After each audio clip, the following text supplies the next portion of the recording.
ඊළඟට දැන් බයිසිකල් එකේ ඉඳගෙන යනවා කියමු. ඩිඩ් ඩිඩ් ඩිඩ් ඩිඩ් ගග පස්සට ප්‍රහාරය එල්ල වෙනවා. ඒක අපිට දැනෙන්නේ නැති තට්ටන් හින්දා. නිකන් බයිසිකලේ අපිට නිකන් මේ තට්ටමන ගහනවා වගේ කරන්නේ.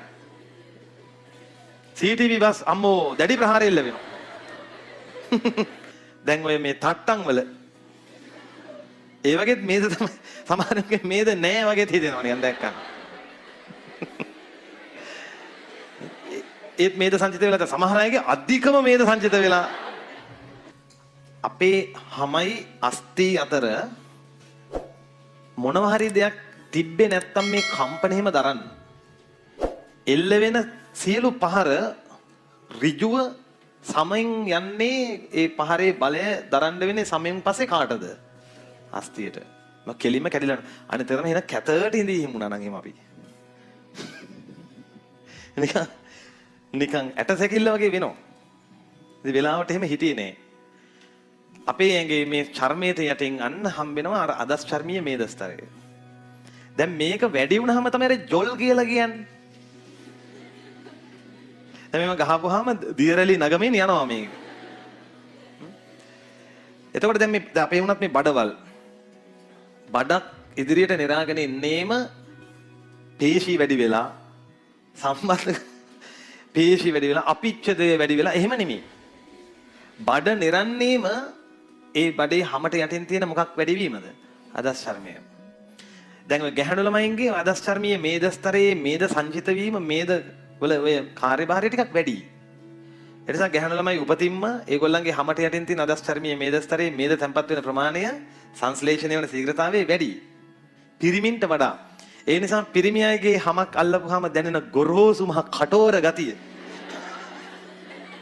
ගැහණු ළමයිගේ අතක් අල්ලපුවාම නේ. නිකන් ඉතින් ඔහේ නිකන් දන්නේ නැද්ද නිකන්. ඊළඟට දැන් ඔය සමහර දැන් ගැහණු අයගේ දැන් ස්තන ග්‍රන්ථිය ඉදිරියට වර්ධනය වෙන්නේ පේශිය එහෙම නෙමෙයි. ඒක තියෙන අදස් චර්මීය මේද. දැන් ඔය මේ ස්තන ග්‍රන්ථිය කැපුවොත් එම් පියා කරගෙන අපරාධ සර් අපරාධ වැඩ කරන්න එපා.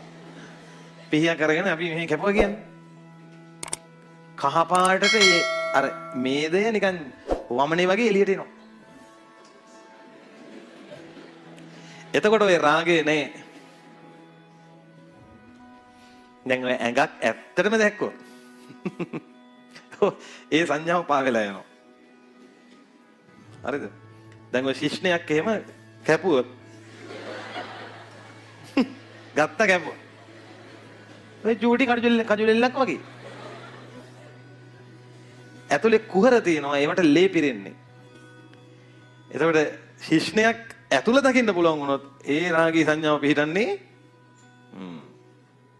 මේක පිටින්නේ බලන්නේ.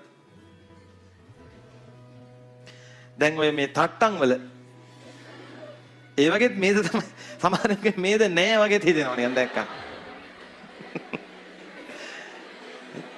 ඒත් මේද සංචිත වෙලා සමහර අයගේ අධිකම මේද සංචිත වෙලා බවකුත් තියෙනවා. තේරෙනවද? ඒ මේද පටකේ කාරණා. එතකොට අර කම්පන අවශෝෂණයට පහසුයි. නිකන් අපි දැන් වීදුරු ටිකක් කොහේරි තැනකින් නම් කොහේරි තැනකට ට්‍රාන්ස්පෝර්ට් කරනවා නම් කොහේරි ගෙදරකින් නම් තව ගෙදරකට වාහනයක වගේ යනවා නම් වීදුරු හොඳට එක මත තියලා පෙට්ටිය සීල් කරලා යවනවාද? වලවල් දෙකයි. ඇයි අර කම්පන මැද්දේ අවශෝෂණය වෙන්න කවුරුත් නැහනේ. ඒ හින්දා අපි වීදුරු මොකද කරන්නේ? හොඳට කඩදාසි වලින් ඔතලා පරිවරණය කළ නිකන් බබා වගේ තියන්නේ. දැන් බිත්තර එක මත හොඳට අහුල්ලා යවනවද? නෑ. පිදුරු දාන්න තියෙන සෙල්ලම් දානවනේ. වලම් පිදුරු දාලා එහෙමනේ යවන්නේ නේද? එහෙම මන් දන්නේ එහෙම තමයි යවන්නේ අපේ පැත්ත. එහෙනම් ඒ වෙන්නේ අර මැද්දේ කම්පන අවශෝෂණය කරගන්න පුළුවන් ගුණයක් තියෙනවා ඒ ද්‍රව්‍ය වලට. මේද පටකේටත් එහෙම නිකන් මෙහෙම මේ නිකන් ඔබන්න පුළුවන් චීස් වගේ. හරිද?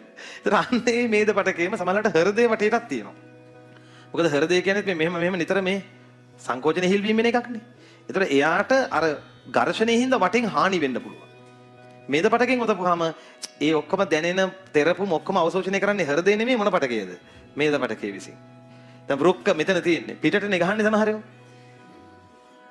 ඊළඟට දැන් බයිසිකලයක ඉඳගෙන යනවා කියමු. ඩිඩ් ඩිඩ් ඩිඩ් ඩිඩ් ගග පස්සට ප්‍රහාරය එල්ල වෙනවා. ඒක අපිට දැනෙන්නේ නැති තට්ටන් හින්දා. නිකන් බයිසිකලේ අපිට නිකන් මේ තට්ටමන ගහනවා වගේ කරන්නේ. CCTV බස් අම්මෝ දැඩි ප්‍රහාරය එල්ල වෙනවා. ඒ අර කම්පන අවශෝෂණය වෙනවා දැක්කද? ඊට පස්සේ තවත් චුට්ටක් හරි කම්පන දැනෙනවා නම් ලොකු වලකට වැටිලා. ඒකෙන් වෘක්ක ආරක්ෂා කරන්න වෘක්කත් ඔතනවා මේද මටකෙන්. තේරුණාද? රයිට් ඊළඟ සම්බන්ධක පටකේ ලියන්න පුතා රුධිරය. දැන් අපි රුධිරය ගැන යමක් දන්නවනේ. අනිත් සම්බන්ධක පටක වගේද වෙනස්ද? විශේෂ වෙනසක් කියන්නේ. අනිත් සම්බන්ධක පටකවල පූරකය ඝන එක්ක වර්ධ ඝන. මෙයාගේ පූරකය ද්‍රව. තව වෙනසක් මං කියන්නද? අනිත් පටකවල හැම වෙලෙම තන්තු තියෙනවා. රුධිරයේ තන්තු තියෙනවද? නෑ. රුධිරයේ තන්තු නැත්තම් අපි සම්බන්ධක පටකයක විදිහට දාන්නේ නෑනේ. කැටි ගැහෙන වෙලාවට විතරයි තන්තු හැදෙන්නේ. තේරෙනවද? රුධිරයේ කැටි ගැහෙන වෙලාවට හැදෙනවා ෆයිබ්‍රින් කියලා තන්තු జాතියක්. හයින් කියන නම ෆයිබ්‍රින්. අපි ඒවා ඉගෙන ගන්න රුධිර සංසරණ පද්ධතියේ පාඩමේ. එහෙනම් රුධිරයේ තියෙන අනිත් සම්බන්ධක පටක වලට වඩා වෙනස් වූ ප්‍රබලම ලක්ෂණය තමයි පූරකයේ ද්‍රවමය තරලමය වීම. දෙවෙනි එක සෑම විටම තන්තු නොපැවතීම. කොයි වෙලේද තන්තු එන්නේ? කැටි ගැසෙන විටදී පමණයි.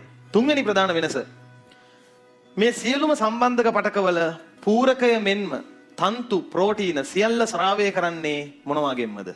සෛල වලින්. විසිරීලා තියෙන සෛල විශේෂයෙන් මොන සෛල වලින්ද? තන්තු සෛල. පූරකයේ විසිරී තියෙන සෛල වලින් තමයි පූරකය ස්‍රාවය කරන්නේ තන්තු ස්‍රාවය කරන්නේ. දැන් රුධිරයේ තියෙන පූරකය මොකක් කියලාද මං කිව්වේ? රුධිර සෛලද ප්ලාස්මාවද? රුධිරයේ ප්ලාස්මාවේ දිය වෙලා කියන්නේ අවලම්බනය වෙලා තියෙනවා රුධිර සෛල. රතු රුධිරාණු, සුදු රුධිරාණු ගගා. කිසිම සෛලයකින් මොකක් හදන්නේ නැද්ද? ප්ලාස්මාව හදන්නේ. තේරෙනවද? ඒ කරුණෙන් එයා අනිත් සම්බන්ධක පටක වලට වඩා වෙනස්. දැන් ආයෙ කියනවා ඒක. සියලුම සම්බන්ධක පටකවල පූරකය එහෙම ස්‍රාවය කරන්නේ කවුරු විසින්මද? සෛල විසින්. හැබැයි රුධිරේ විතරක් රුධිර සෛල විසින් පූරකය හදන්නේ නැත.